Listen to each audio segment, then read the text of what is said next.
રાજકોટ જિલ્લાના ઉપલેટામાં ખેડૂતોના વિવિધ પ્રશ્નોને લઈને કિસાન સંઘર્ષ સમિતિ અને કિસાન કોંગ્રેસના બેનર હેઠળ ખેડૂતો રસ્તા પર ઉતર્યા હતા।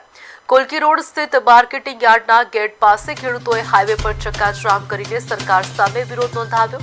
ખેડૂતોનો આક્ષેપ છે કે ખેતરોમાં હેવી વીજ લાઇનના થાંભલાઓ, મોંઘા બિયારણ, ખાતરની અછત અને પાક પેદાશોના નીચા ભાવના કારણે તેઓ આર્થિક સંકટમાં મુકાયા છે।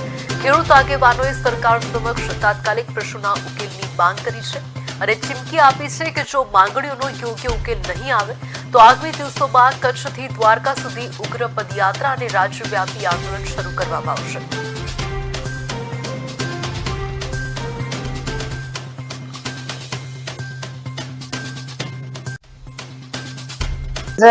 આ સરકાર મૂંગી બેરી થઈ ગઈ છે, ખેડૂતોના પ્રશ્નો સાંભળતી નથી। આજે તમે જોઈ રહ્યા છો કે જૂન કોરો ગયો છે અને વાવણીનો સમય છે, ઘણા લોકો વાવણી વાવી રહ્યા છે, તો એના માટે વરસાદી ખેંચ જરૂર વર્તાતી છે।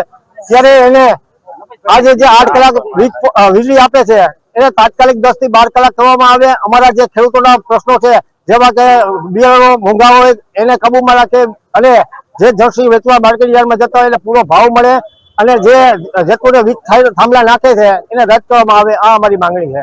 ખેડૂતોને થોડોક અન્યાય થાય છે, એને પૂરેપૂરું વળતર નથી મળતું અને લાગવગને હિસાબે થાંભલાના પોલમાં પણ એને ફેરફારી લોકોએ કર્યા છે અને ઉપલેટા તાલુકાના ધારાસભ્ય સાહેબ એમ કે છે કે અમારા એરિયામાં કોઈ જાતની કોઈ ફરિયાદ છે નહીં, પણ એ બધું ખોટું છે। ખરેખર અમે વરજાંગજાળિયા ઉપલેટા તાલુકામાં જ આવે છે અને એમાં પણ આ પ્રશ્ન બહુ મોટે પાયે છે।